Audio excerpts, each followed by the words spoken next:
South Korea versus Italy, June 18, 2002. Daejeon World Cup Stadium, 40,000 drums pounding, and the most controversial 120 minutes in football history are about to expose how far referee incompetence, or maybe something darker, can reshape a World Cup. Italy dominated from kickoff.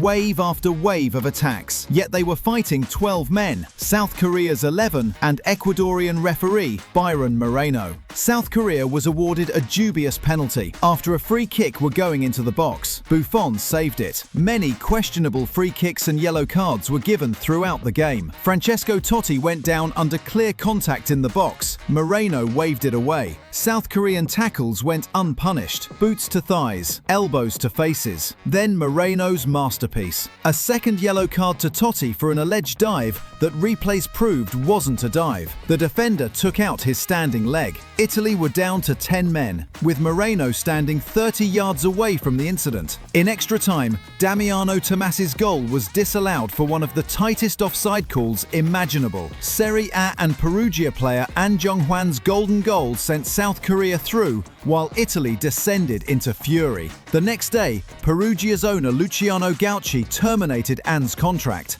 declaring, "I have no intention of paying a salary to someone who has ruined Italian football." The decision sparked international outrage and calls for boycotts. The aftermath was damning. Moreno was arrested years later smuggling 6 kilograms of heroin at JFK Airport and served over 2 years in prison. FIFA investigated but found no evidence of wrongdoing in regards to the match, a conclusion that satisfied nobody. Whispers persisted about South Korea's co-host status, television revenues, FIFA's desperate need for an Asian Cinderella story. When Spain suffered similar treatment in the quarterfinals just days later, it added fuel to the already increasingly and uncontrollable fire. This wasn't just bad officiating. It was a case study in how institutions protect themselves while sacrificing credibility, and how a single match can crystallize decades of distrust in football's governing body. Argentina versus England.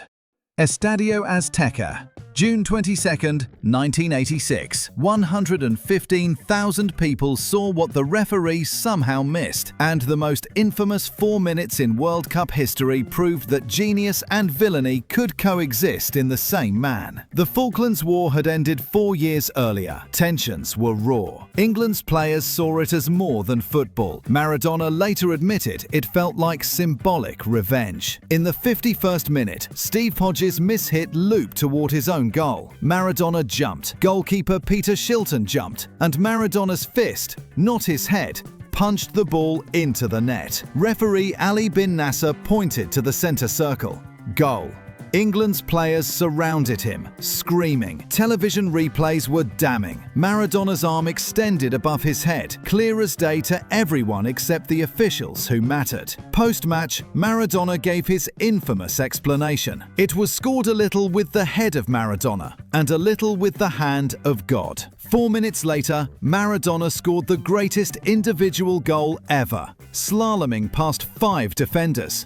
The brilliance made the handball almost forgivable to neutrals, which was exactly the problem. Bobby Robson called it blatant cheating, yet FIFA took no retrospective action. Argentina won the tournament. Maradona became immortal. 19 years later, he finally admitted on television he'd intentionally punched it, knew instantly it was illegitimate, and told teammates to celebrate before the referee could reconsider. FIFA's response? Silence. Because controversy sells. Today, VAR would disallow the goal in seconds, but in 1986, the most famous crime in football history stood. England versus Germany, June 27, 2010. Bloemfontein. Frank Lampard scored the most obvious goal that never was, and FIFA's decades of arrogance finally had consequences they couldn't ignore. England trailed 2-1 when Matthew Upson pulled one back, but just 53 seconds later, Lampard's chance for redemption arrived. His shot beat Manuel Neuer, smashed the crossbar, and bounced a full foot over the line before spinning back out. Clear goal. Except referee Jorge Larionda and his linesman both missed it. Play continued. No goal. Television replays weren't just conclusive, They were comical. The ball wasn't marginally over, it was absurdly, undeniably in. German players later admitted they knew. Neuer scrambled to hook it away like a man hiding evidence, which is exactly what he was doing. Germany scored twice more on the break to win 4-1. England's worst World Cup defeat ever. But the world knew they'd been robbed. The backlash was volcanic. For years, Sepp Blatter had dismissed goal line technology, once claiming that debating mistakes made football more fascinating. Just 3 months before this tournament, FIFA had voted to permanently reject the technology. Within weeks of the Lampard disaster, they reopened discussions. By 2012, approved. By 2014, mandatory at World Cups. But here's the real story. FIFA resisted technology for over a decade, not because it didn't work, but because controversy was part of the product. Disputed goals generate endless debate, headlines, and engagement. A scandal-free tournament is a forgettable one. England's elimination was collateral damage in FIFA's business model of manufactured drama. Technology arrived not because FIFA wanted fairness, but because defending the indefensible on this scale, on this stage, had become impossible. Sometimes institutions only change when embarrassment outweighs profit. West Germany versus Austria.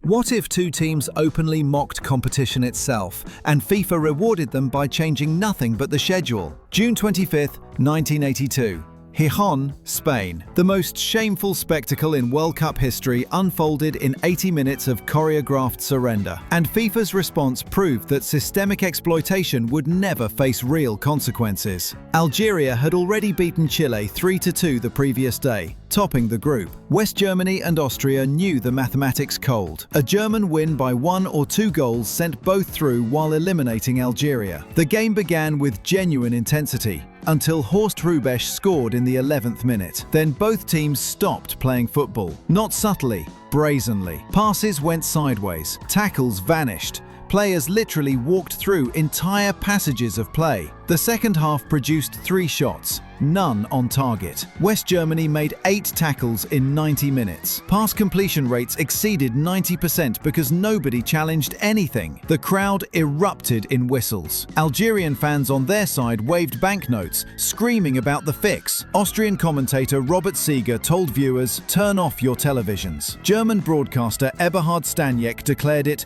disgraceful and has nothing to do with football. Yet the players continued, shameless, until the final whistle brought deafening boos that echoed across continents. Algeria filed an official protest. FIFA investigated and ruled no technical rules were broken. Collusion couldn't be proven. Their solution? From 1986, final group matches kick off simultaneously to prevent teams from knowing what result they need. Algeria went home, having beaten a European champion, yet eliminated by bureaucratic cowardice. Portugal versus Netherlands.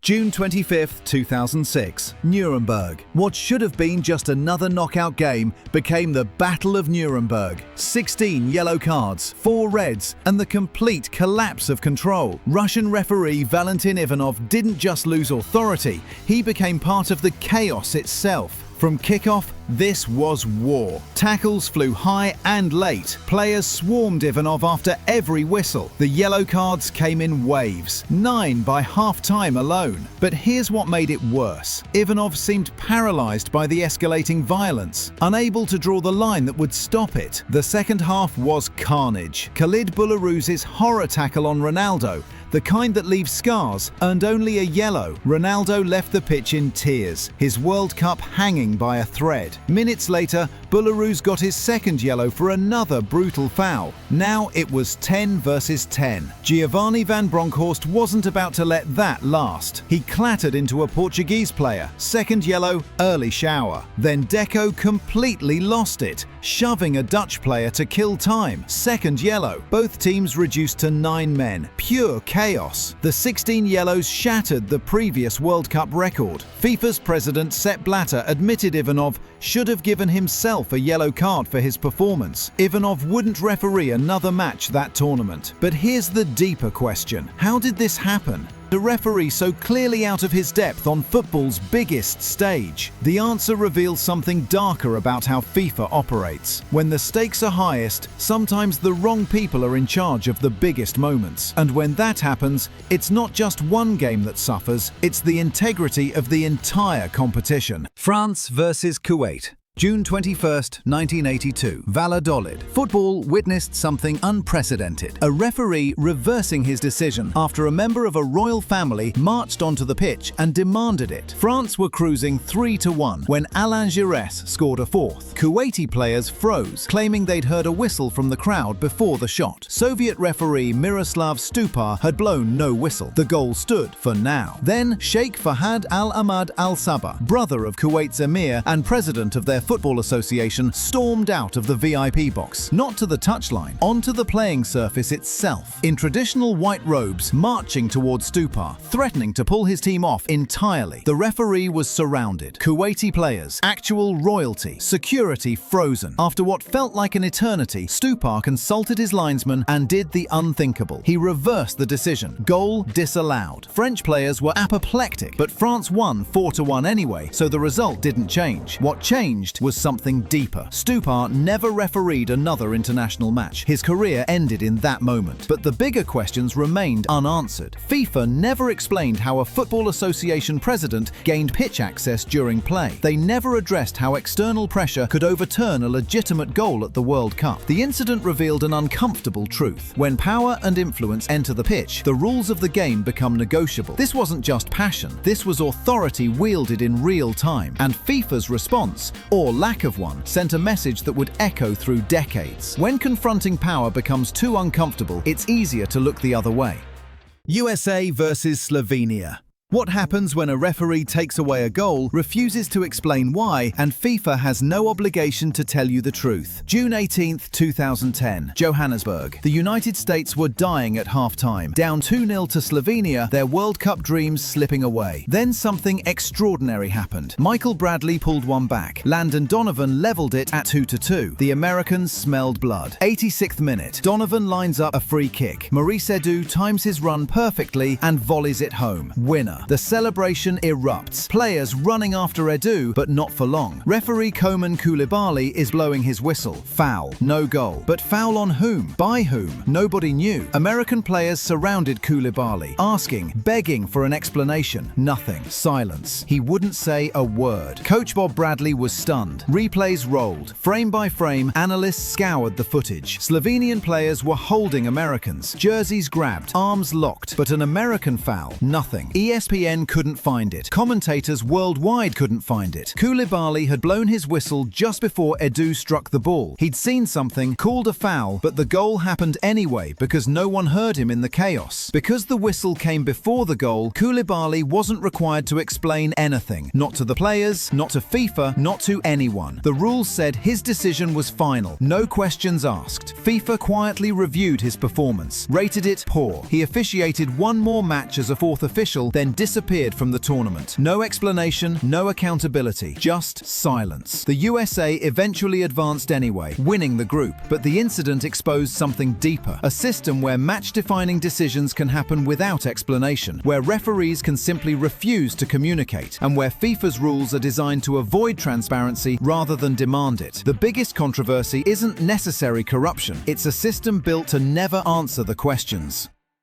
Croatia versus Australia. June 22, 2006. Stuttgart. English referee Graham Poll achieved the impossible, showing 3 yellow cards to the same player before remembering to produce a red. In doing so, he became more famous than the match itself. Poll was considered elite, 26 years of experience, one of the Premier League's most prominent referees. The madness started in the 61st minute when Croatian defender Josip Šimanić brought down Harry Kewell. Yellow card. Poll wrote it in his notebook, except he wrote it in the wrong column, under Australia's number 3, Craig Moore. The reason? Šimunić was born in Australia and spoke with an Australian accent. In the heat of the moment, Pole's ears betrayed his eyes. 90 minutes, Šimunić fouls again. Pole reaches for his cards. Second yellow. This should trigger an automatic red, but when Pole checks his notebook, he sees the name written under Australia. In his mind, this is Šimunić's first booking. No red card. Šimunić stays on, visibly confused, but smart enough to keep his mouth shut. The match ends 2-2. Australia advances. Then, after the final whistle, Šimunić approaches Pole and shoves him in frustration. Pole finally reaches for the cards. Third yellow. Then, at last, the red. Pole doesn't even realize his error until he's in the dressing room. FIFA removed him immediately. His dream of officiating a World Cup final, gone. Pole later admitted he'd asked to be sent home, wanting to face his family rather than endure the humiliation. He retired from international football, saying, "I worked 26 years for this moment. I was 3 minutes away from it. Somehow, it wasn't meant to be." Pole's name became shorthand for incompetence. Fans chanted at him. Media mocked him. 3 yellow cards. 3. The system designed to catch errors failed spectacularly. And when perfection is demanded, but humanity inevitably intrudes, careers sometimes never recovers.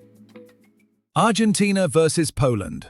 November 30th, 2022, Doha. Referee Danny McAlee awarded one of the softest penalties in modern World Cup history, and it came with a twist that made it even more controversial. Argentina were desperate. After their shocking opening defeat to Saudi Arabia, they needed to dominate Poland. They controlled possession but couldn't break through. Then, in the 36th minute, Messi challenged for a cross. Goalkeeper Wojciech Szczesny came out to claim it. Messi got his head to the ball first. Szczesny's glove grazed Messi's face, the faintest brush. Messi went down. VAR called McAlee to the monitor. After reviewing, he pointed to the spot. The stadium erupted. Even Szczesny couldn't believe it. He bet Messi €100 during the delay that the penalty wouldn't be given. He lost the bet. Replays told the story. Yes, there was contact, but minimal. Incidental contact that happens constantly without penalties. ESPN's VAR analyst called it not the kind of incident the system was brought in for. Rio Ferdinand was scathing. That's incredibly soft. Then came the twist. Messi missed. Szczesny saved brilliantly. For a moment, justice seemed restored, but Argentina scored twice anyway. McAllister and Alvarez, winning 2-0 and keeping their dream alive. Here's what made it controversial. Argentina's second soft penalty of the tournament. By tournament's end, they received 5 penalties, the most by any team in a single World Cup. Messi took all 5, converting 4. Were all 5 wrong? No. But when the eventual champions receive more penalties than any team in World Cup history, and 2 are widely described as soft, questions emerge. Not about corruption, there's no evidence, but about something subtler, unconscious bias. Argentina won on merit. They were the better team, but the Poland penalty revealed an uncomfortable truth. Sometimes the weight of legacy and fear of being wrong create their own gravity, and in those moments, even the smallest contact becomes enough. These incidents shaped tournaments, destroyed careers, and cost teams hundreds of millions. Yet they remain buried beneath the sanitized highlights. Which of these forgotten controversies shocked you the most? Let me know in the comments below, and subscribe for more untold stories from the beautiful game.